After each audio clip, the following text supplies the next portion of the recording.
মাওলানা ভাসানী জিয়াউর রহমান এটা প্রতিরোধ করে তুলেছেন, দেশনেত্রী বেগম খালেদা জিয়া করেছেন।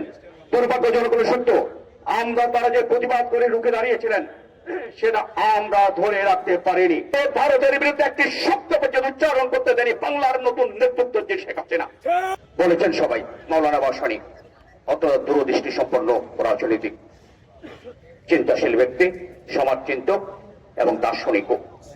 তিনি চিন্তা করেছিলেন সেদিন যে ফারাক্কায় বাদ দিলে বাংলাদেশ মরুভূমিতে পরিণত হবে। সেই জন্য তিনি সেই টাঙ্গাইল থেকে ফারাক্কা অভিমুখে লং মার্চে ডাক দেন। লক্ষ জনতা সেই লং মার্চে অংশ নেয়। আওয়ামী লীগকে তারপর খুব একটা থামানো যাচ্ছিল না। শহীদ প্রেসিডেন্ট জিয়াউর রহমান আরেক দূরদর্শী রাজনীতিক, এদেশের মাঠে মাঠে অত্যন্ত আপনজন। তিনি এই বিষয়টি ভারতকে চাপ সৃষ্টির জন্য জাতিসংঘে তুলেছিলেন। প্রথমে জিয়াউর রহমান, মাওলানা ভাসানী এবং জিয়াউর রহমান যে চিন্তা থেকে সরকারের বিরুদ্ধে সেদিন রুখে দাঁড়ানোর চেষ্টা করছে, রুখে দাঁড়িয়েছিলেন।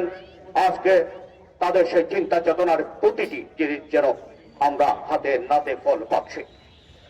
আজকে এই ফারাক্কাবাদের কারণে দক্ষিণ পশ্চিমাঞ্চলের বিস্তীর্ণ জনপদ, প্রাণ প্রকৃতি, জনজীবন আজকে বিপর্যস্ত।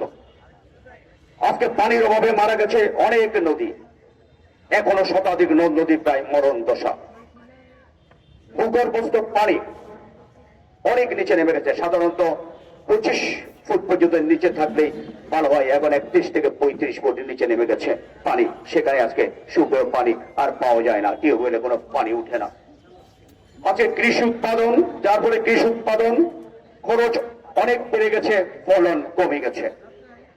উজানে পানির অভাবে সাগর থেকে যে লোনা পানি আসছে তা ক্রমেই জমির উর্বরতাকে গ্রাস করছে। সুপ্রিয়, পানির অভাবে আপনি উপকূলীয় এলাকার মানুষ ওই এলাকাকে ছেড়ে চলে যাচ্ছে পানি না পেয়ে।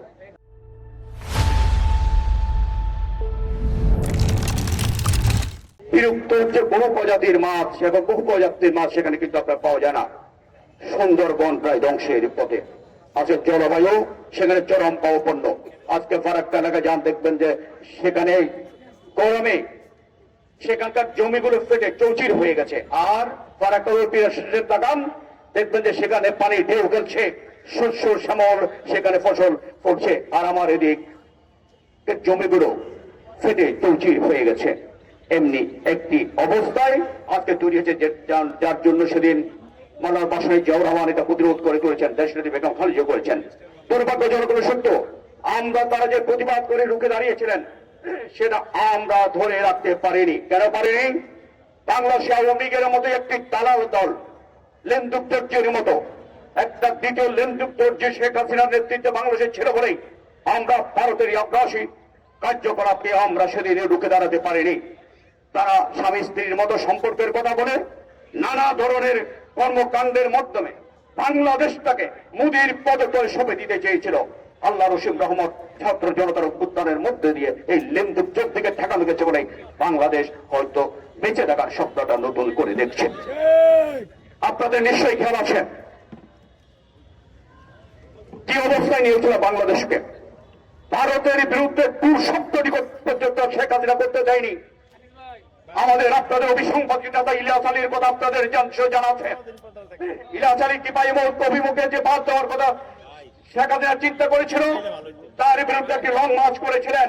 এই লং মার্চ করার পর পরে ইলিয়াস আলীকে গুম করে ফেলা হয়। আজ পর্যন্ত ইলিয়াস আলীকে আমরা আর পাইনি। আপনাদের নিশ্চয়ই খেয়াল আছে বুয়েটের সে মেধাবী ছাত্র আফরার ভাইদের কথা। তিনি একটা স্ট্যাটাস দিয়েছিলেন ভারতের আগ্রাসী কার্যকলাপের বিরুদ্ধে। 3টা কথাই তিনি তুলে ধরেছিলেন সমাবেশে, আমি সেটা উল্লেখ করতে চাই না। এর পরপরই কি নির্মম, নিষ্ঠুর, নির্দয় ভাবে এই মেধাবী জাতির হীরের টুকরো এই সন্তানটিকে কিভাবে খুঁজিয়ে খুঁজিয়ে নির্মম ভাবে হত্যা করেছে আমরা সেটা দেখেছি। এসব হত্যা কাণ্ডগুলো হয়েছিল আওয়ামী লীগ এবং ভারতের যৌথ প্রযোজনায়। এই ভারত এবং হাসিনার যৌথ প্রযোজনায় এবং হত্যা করা হয়েছিল।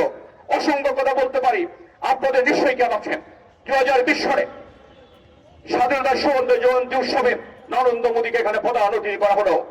বাংলাদেশের স্বাধীনতা মানুষ বিক্ষোভে ফেটে বললেন, তারা বললেন ফলানির লাশ, ফলানির রক্তে যার হাতে রঞ্জিত, সীমান্ত শহীদের রক্তে যার হাতে রঞ্জিত, তাকে প্রধান অতিথি করা যায় না। আগে আমাদের ফয়সালা করতে চাই, ফারাক্কার ফয়সালা করতে চাই, তিস্তার ফয়সালা করতে চাই, টিপামুখ ফয়সালা করা দরকার।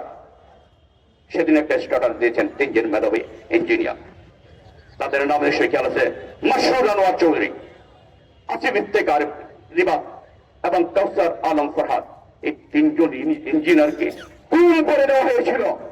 অবশেষে দীর্ঘদিন পর মৃত্যুর মুখ থেকে তারা ফিরে আসেন। এভাবে ভারতের বিরুদ্ধে একটি শব্দ পর্যন্ত উচ্চারণ করতে দেয়নি বাংলার নতুন নেতৃত্ব যে শেখ হাসিনা। আজকে বাংলাদেশ ঘুরে দাঁড়িয়েছে, আজকে বাংলাদেশ ফেসিবাদ মুক্ত হয়েছে। আমরা চাই আমাদের স্বাধীনতার সার্বভৌমত্বকে সমুন্নত রাখতে। আমরা চাই বাংলার মাটিতে যেন আর কোন লেনদেনের জন্ম না হয়। আমরা আমাদের ন্যায্য চাই। ভারতকে বলি, প্রতিবেশী হিসেবে তোমাদের প্রতি সম্মান ও ভালোবাসার আমাদের অন্তরে। তুমি আগ্রহ হবা, দাদাগিরি করবা, তুমি আমার কণ্ঠ রোধ করতে চাইবা, তুমি পারি আজকে রাখবা, সেটা বাংলার মানুষ মেনে নিবে না। আর একজন আমরা মরণে বসানি হবো, আমরা একজন শহীদ প্রেসিডেন্ট চেয়ার আমরা হবো। ইনশাআল্লাহ স্বাধীনতা সার্বভৌমত্ব রক্ষার জন্য প্রয়োজনে নিজের বাজিয়ে রেখে জীবন আমরা রক্ষা করবোই। আমার দেশ মাতৃকাকে সে শপথ গ্রহণ করুন। আজকের এই দিনে সে শপথ গ্রহণ করলেই দিবসের শব্দ হবে। আপনাদের সবাইকে অগ্রণ ধন্যবাদ।